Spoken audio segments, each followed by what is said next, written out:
Assalamualaikum, Fatimah. Lagi ngapain nih? Kamu hari ini kayak ceria banget. Waalaikumsalam, Sofi. Iya nih, aku tadi habis baca kisah hijrah Nabi Muhammad Shallallahu Alaihi Wasallam. Ternyata luar biasa banget loh, terutama peran 5 orang yang benar-benar terhubung langsung dengan keberangkatan hijrah beliau. 5 orang? Siapa aja tuh? Aku cuma ingat Abu Bakar sama Sayyidina Ali aja. Nah, makanya aku seneng banget kalau kamu tanya. 5 orang itu adalah Abu Bakar As-Siddiq, Ali bin Abi Thalib, Asma binti Abu Bakar, Abdullah bin Abu Bakar, dan satu lagi Amir bin Fuhairah. Wah, aku penasaran banget. Ceritain dong satu-satu, biar aku paham kenapa mereka istimewa banget di momen hijrah Rasulullah Shallallahu Alaihi Wasallam. Oke, kita mulai dari Abu Bakar As-Siddiq ya. Kamu tahu nggak kenapa Nabi milih Abu Bakar buat nemenin beliau hijrah, padahal ada Ali yang keponakannya Nabi sendiri? Nah itu dia yang aku heran. Kenapa bukan Sayyidina Ali? Kan Sayyidina Ali itu keluarga Nabi, bahkan lebih muda lagi. Benar, tapi kuncinya ada pada satu kata, yaitu loyalitas tanpa batas. Abu Bakar itu sahabat paling loyal dan paling mencintai Nabi melebihi apapun. Wah, setulus itu ya? Ada kisah spesialnya nggak waktu hijrah? Banyak banget. Contohnya, saat perjalanan hijrah, Abu Bakar jalan bolak-balik di depan dan di belakang Nabi. Nabi sampai bertanya, "Kenapa engkau begitu?" Abu Bakar menjawab, "Kalau di depan ada bahaya, biar aku yang kena dulu. Kalau dari belakang ada musuh, biar aku juga yang kena dulu." Subhanallah, itu beneran teman sejati ya? Iya, bahkan saat masuk Gua Sur, Abu Bakar periksa dulu pakai lemparan batu, masuk duluan, sampai nutup lubang dengan tangannya sendiri supaya Nabi aman. Dan dia nangis bukan karena takut mati, tapi takut Nabi ketahuan musuh. Pantes ya, Allah langsung abadikan momen itu di Al-Quran. La tahzan, innallaha ma'ana. Ya, betul. Jadi hikmahnya, kalau kita mau hijrah atau berubah ke arah yang lebih baik, cari teman yang benar-benar tulus mencintai kita, setia di suka maupun duka. Oke, terus gimana dengan Sayyidina Ali?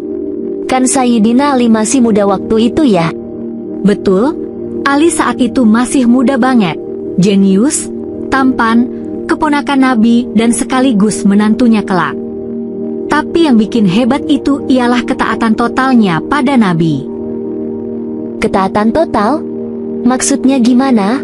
Cerita hijrahnya gini, Sofi. Nabi minta Ali buat tidur di tempat tidur beliau saat malam sebelum hijrah.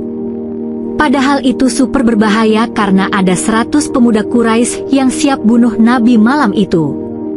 Tapi, apa dia nggak protes? Tidak sama sekali. Ali nggak bilang, "Kenapa saya? Kenapa bukan Abu Bakar aja?" Nggak ada tawar-menawar. Dia langsung nurut. Itu bentuk kepatuhan tanpa syarat. Berarti kalau kita sekarang, kalau udah tahu perintah Allah dan Rasul, ya langsung kerjain aja ya. Jangan ditawar-tawar. Betul banget. Misalnya, Allah suruh sholat, ya langsung aja salat. Nggak usah banyak alasan. Karena apapun perintah Allah itu pasti untuk kebaikan kita. Betul banget. Terus siapa lagi? Tadi kalau nggak salah aku dengar ada Asma binti Abu Bakar. Iya. Asma itu luar biasa. Dia selalu aktif, kreatif, dan semangat. Dia yang nganterin makanan ke Nabi dan Abu Bakar saat peristiwa hijrah dari Mekah ke Madinah. Di gua tersebut, mereka bersembunyi dari kejaran kaum kafir Quraisy yang berusaha mencegah hijrah. Bayangin, Sofi, dia harus naik turun bukit bawa makanan. Wah, beliau memang hebat ya? Iya, betul. Bahkan Asma sampai terkenal dengan julukan Zatun Nit Hakoin. Apa tuh artinya? Artinya, wanita pemilik 2 ikat pinggang. Jadi maksudnya pada saat dia menyiapkan makanan, terus enggak ada pengikatnya mau jatuh. Terus dia sobek kain bajunya jadi 2, satu buat ikat pinggang, dan satu lagi buat ngikat wadah makanan biar nggak jatuh. Kreatif banget kan? Wah, jadi pelajaran juga ya buat perempuan zaman sekarang, jangan cuma bergantung, tapi harus kreatif dan semangat. Betul. Asma ngajarin kita perempuan juga bisa punya peran besar dalam kebaikan. Terus gimana sama Abdullah bin Abu Bakar? Abdullah ini beliau adalah anak muda yang fisiknya kuat, otaknya encer, dan ibadahnya bagus. Dia yang nganterin berita-berita dari kaum kafir Quraisy ke Gua Sur. Jadi dia kayak intel gitu, memantau apakah kaum kafir Quraisy masih ngejar Nabi. Berarti anak muda juga harus disiapkan sejak kecil ya, biar kuat fisik dan imannya. Betul. Oke. Terus yang terakhir, Amir bin Fuhairah ya? Dia siapa? Amir bin Fuhairah beliau penggembala yang bertugas menghapus jejak Nabi dan Abu Bakar. Jadi setelah mereka lewat, Amir bawa kambingnya lewat jalur itu supaya jejak kaki mereka tertutup dan gak ketahuan dari kaum kafir Quraisy. Wah, Masya Allah, pintar juga strateginya. Iya, dan dari sini kita belajar kalau dalam beramal gak semua harus diumbar. Ada amal yang lebih baik disembunyikan supaya terhindar dari ria. Kayak Amir bin Fuhairah, dia kerja diam-diam tapi jasanya besar. Fatima, aku benar-benar terinspirasi.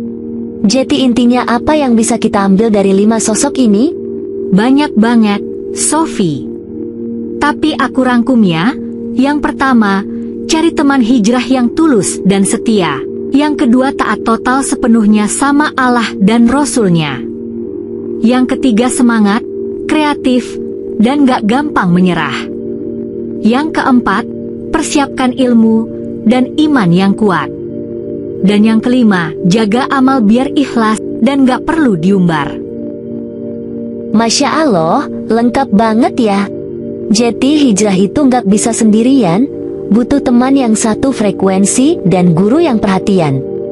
Betul. Dan yang paling penting, jangan cuma tahu ceritanya aja, tapi kita praktekin dalam hidup. Insya Allah, Fatima. Makasih banget ya udah jelasin panjang lebar. Semoga kita bisa ambil hikmahnya. Amin. Semoga bermanfaat. Wassalamualaikum warahmatullahi wabarakatuh.